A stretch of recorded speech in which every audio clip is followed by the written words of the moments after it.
Hello, everyone. I'm Anwesha. I'm a PhD researcher at the University of Warwick, and I work on AM CVn star systems. And today I'm going to talk to you about how studying such systems can potentially help us with understanding one of the potential progenitors for Type Ia supernovae better.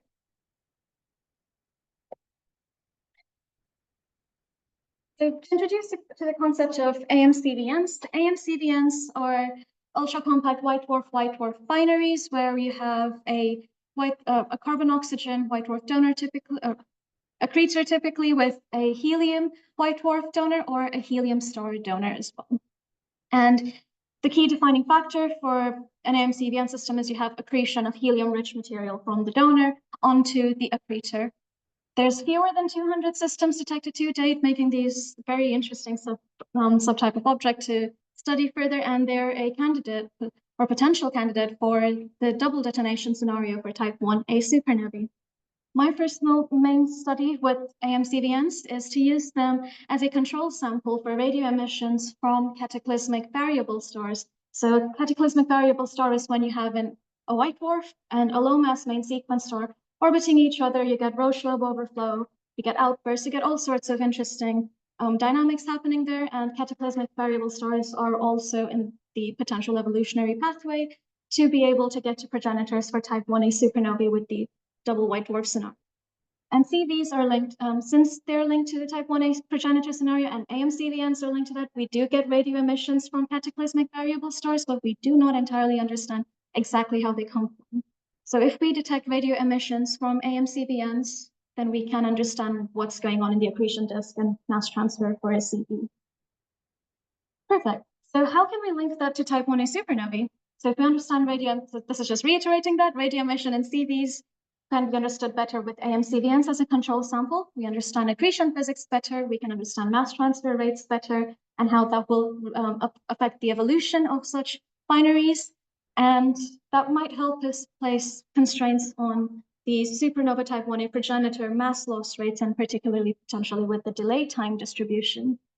And to show an example of how that could be the case from literature, this is a graph from Ritter et al. And we can see here that we have a non-negligible contribution from AM CVn systems in the models that they have studied to Type Ia supernova progenitors.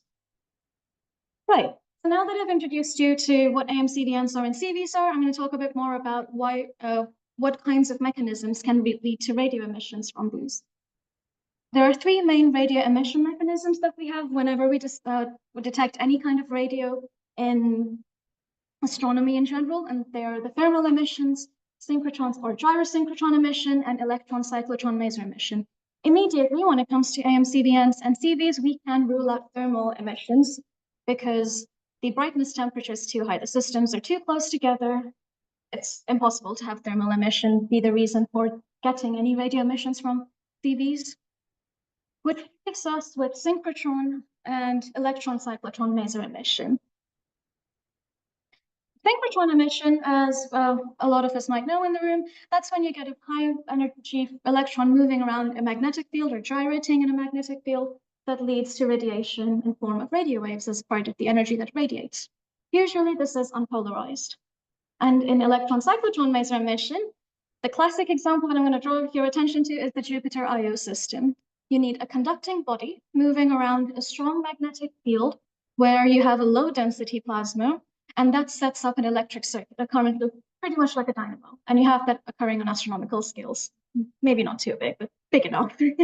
And that results in the emission of coherent radio emission that is circularly polarized. And yeah, that's one of the leading models for electron cyclotron maser emission. So what are the mechanisms that lead to such emissions? So for synchrotron, and I'm going to say synchrotron referring to both gyrosynchrotron and synchrotron, one of the possible mechanisms for that is with transient jets. And then we have we have detected radio emissions from CVs such as SNe, where we have drawn parallels between so Kopians and Knigge. They have in their review shown that potentially SNe's radio emission can be explained using jets by drawing parallels between the low mass X-ray binary scenario for the disk jet framework. You could get magnetic reconnection events in the accretion disk. So accretion disks are very dynamic scenarios where you can have magnetic fields doing all sorts of wacky things, and you could get reconnection events, kind of like the coronal loops that we have on the surface of the sun, but just constrained to the accretion disk.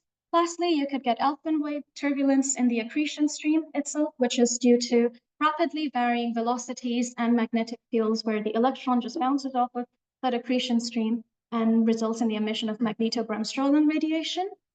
And one of my favorites is electron cyclotron maser emission. And there's two possible mechanisms for this. So the first one is magnetic reconnection events near the surface of the donor, or you could also have unipolar induction, which is the mechanism that I just described for the Jupiter Io system. So in this study, for what I've been working on for the past several months, I have obtained the deepest limits on radio emissions ever obtained for two AM CVn type systems, or for AM CVns in general, and that is the upper limits obtained for HPLib and AM CVn. The reason why we chose AM CVn and HPLib is because of their proximity. They're not very far, which means that if we were to detect any kind of radio flares from AM CVn systems, because of sensitivity restrictions, they would be a good shot. Both their disks are, when I say high and thick here, that means that they're optically thick and their disks are in an ionized state. So as I've probably given a spoiler already, these were upper limits, so we do not have detections. You can see that there's no like evident detection in the middle of this field here or here. That thing that you see is a heartbreaker. It is a background radio galaxy. It is not HPLib. So the upper limits that have been obtained for these two systems, they are 4.4 and 9.9 microjanskis for AM CVn and HPLib respectively. And these are 3 sigma upper limits obtained with the BLA in centered at 6 gigahertz. Now, before I continue on with a bit more of the science, I'd like to introduce you to HM Cancri. HM Cancri is the shortest period binary that we know of, and it's a double white dwarf AM CVn type binary.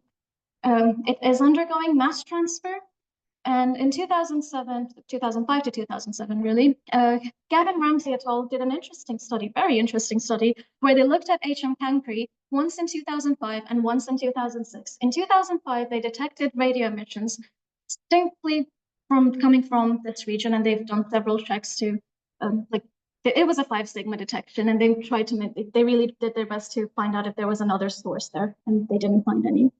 This is polarized radio emission, and it's a 5 sigma detection, and then this was 2005. 2006, look at the same place, there's nothing. They got a 3 sigma upper limit. So HM Cancri is really bright, and how does that fit into with AM CVn, HPLib, and all other CV type systems that we have? So we have 1 flare detected with HM Cancri, 1 upper limit. So that's the upper limit right there, and that's the flare up there. And you can see that in this plot where I have log radioluminosity on the y-axis and log optical luminosity on the x-axis, HM Cancri is kind of a bit of it's doing something funny there.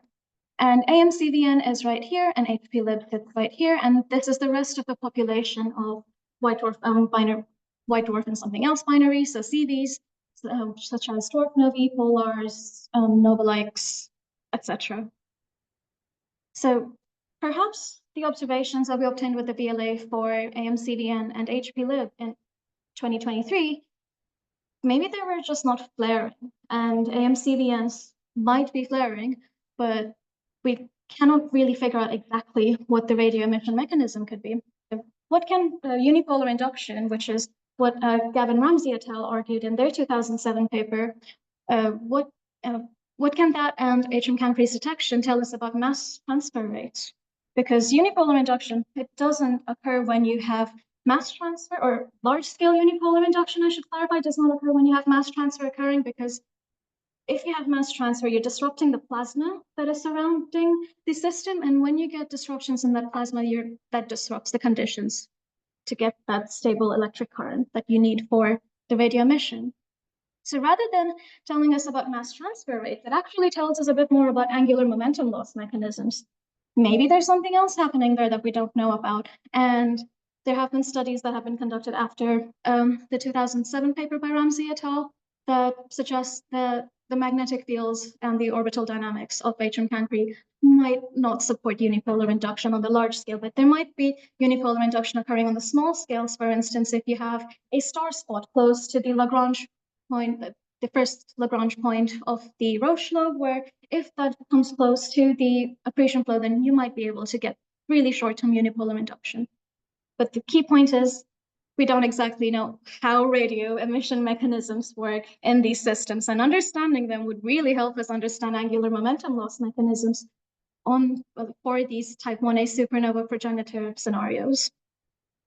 And with that, I'll leave you with my concluding notes, and I'm going to advertise my paper, which is going to come out some point early next year. So I've obtained deepest upper limits for AM CVn star systems and AM CVns with the observations that we currently have for the upper limits for AM CVn and HM, and past observation detections for HM Cancri. They show a broad range of luminosities and are not too different from CVs, and mechanisms for radio emissions are unconfirmed. But in order to figure this out, we absolutely need further detailed studies of more AM CVn type systems, so that if we're in luck, we can catch one flaring and then figure out what's going on there. And with that, I'll open myself up to questions. Thank you.